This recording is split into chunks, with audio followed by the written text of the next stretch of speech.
This is Robot Recovery, the first game I ever made. It's a 2D platformer where you have to collect parts to rebuild a robot. This was my showcase game for a 2-week workshop that I took at DigiPen Institute of Technology. The workshop was all about getting hands-on with the basics of Unity. All the code was pre-made packages that the university provided, so I didn't really learn any programming. If I'm being honest, I didn't really learn that much about Unity either, but it was how I was first introduced to making games, so it was really important. After the workshop, I did attempt to polish the game a little bit, but ultimately just ended up leaving it alone since I didn't really like how anything really turned out. I ended up adding a few things, like a menu and a cool little level you could play when you finish the game, but that's about it. I may revisit the idea sometime and completely remake the game from scratch. We spent the second week of the workshop actually making our showcase game, but we made quite a few other smaller projects during the first week that I feel are worth mentioning briefly.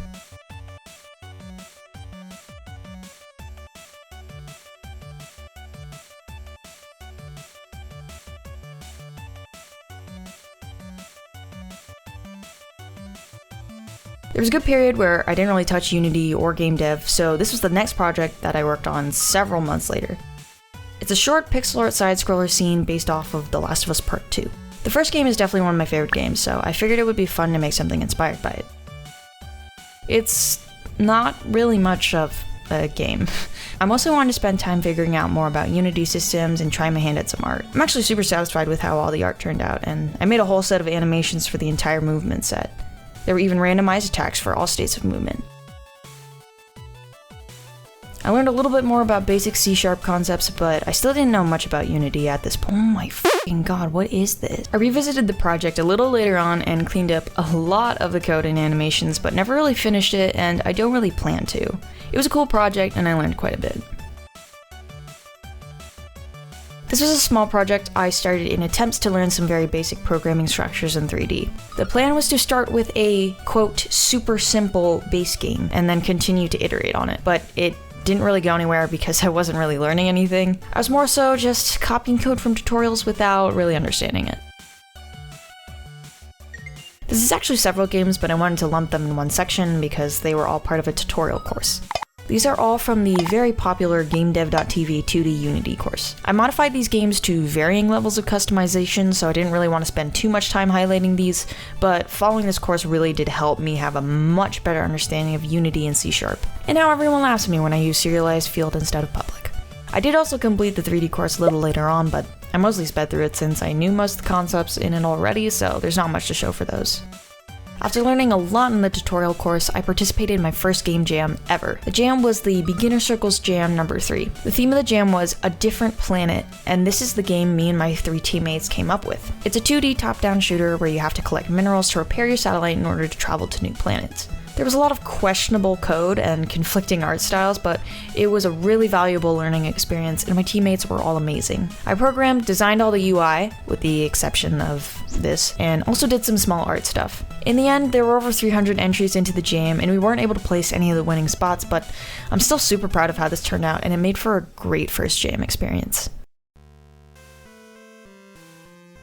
In the second week of the Beginner Circle Jam, I was on some sort of jam frenzy, so I decided to join another jam at the same time. In celebration of the release of the indie title Disc Room, the developers hosted a jam where you could make any game that pertained to Disc Room, whether it was based on the original game or an interpretation of the name.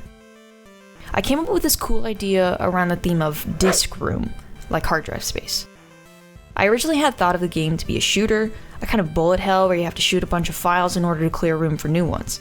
But I wanted to stick more to the actual concept of the original Disc Room, so I settled for this pinball type of movement for the player. They are a disc, and you can shoot in the direction of the mouse. I am super happy with how all the art turned out. I based it off old Windows UI, and it's probably the best looking game I've made. However, the reason this game was important to my progress is because it taught me a lot about game design.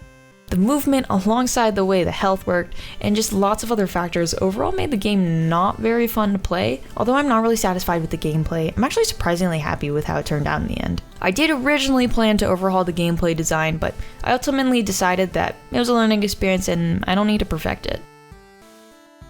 This is a smaller jam I participated in. It's called the Pre-Made Jam, and you have to use a set of pre-made art assets to make your game. The theme for this jam was deep. When I opened up the assets in Unity to check them out, I noticed that the uncolored assets looked really cool together and they gave a sort of moody, dark vibe. I was also going through, a moment at the time, so I was feeling very trapped inside my own head. So I interpreted the theme as deep thinking. The gameplay is fairly simple. Dodge these floating animals that are supposed to represent dark thoughts. When they touch you, you're consumed by them and you have to restart. You can also throw projectiles at them to repel them for a little bit.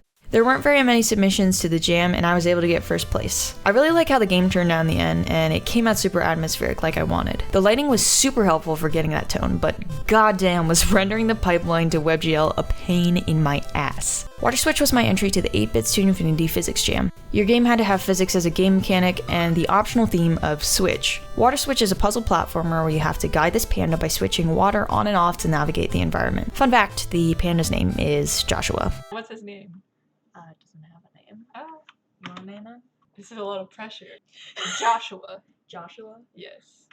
Okay. The game is so much less polished than it was supposed to be. There was supposed to be a lot more levels and much better art, but there ended up being a bit of a mouse infestation in my room the second week of the jam, so I didn't have access to my PC and wasn't able to work for pretty much the whole second half of the jam. This is definitely one of my favorite games I've made, despite how unpolished it was. Lots of people love the concept, and it's for sure one of my stronger designed games. This was my submission to Mini Jam number 76. The limitation was one-handed controls and theme was radiation. It's a hyper-casual game where you have to block radiation from hitting the earth. This is the first game I really made in the Godot engine. I worked on this with one other person who handled most of the programming while I did the art. Making this game really cemented how much I do like Godot. I want to eventually move over to it as my main engine, but for the time being, most of my solo projects are still in Unity. Liquidate was my next entry for the aforementioned pre-made jam. New assets were made and the theme this time around was liquid. I tried about 5 different game ideas revolving around the concept of literal liquid, but they weren't working, so I took the cheap way out and interpreted the word differently. I came up with this management game in which you have to liquidate your company and distribute assets to your company's investors. I think it's actually quite fun, and it's one of the very few projects that I implemented sound into.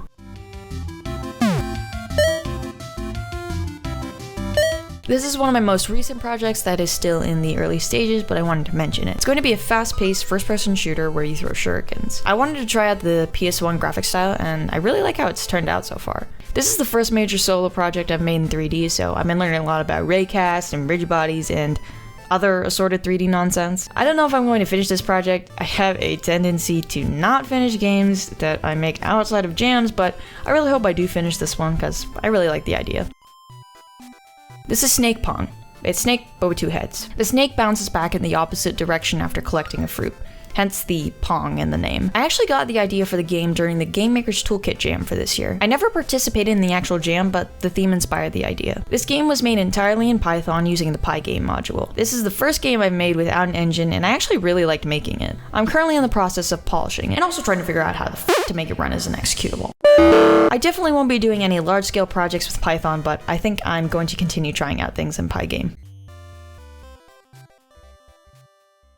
So that's about 2 years worth of game development condensed. There are tons of other unfinished projects that I didn't include in this video. Every game that I've made has taught me something new, so I guess that makes every single one of them valuable. I think sometimes it's hard to look back at past projects and their faults, but I genuinely am at a place where I'm proud of everything I've made. Cringe culture's dead, everyone, and I killed it. I've still got heaps more to learn, but I have the rest of my life for that. I say that out loud, yet I've somehow convinced myself at 17 that I'm a failure and I'm a piece of shit and I don't know anything, I need to be better and I need to learn more because I'm running out of time. How am I gonna get into school? Hell, how am I gonna get a job if I can barely make this thing rotate the correct way? Anyways, check out my Twitter if you want to. Have a great day!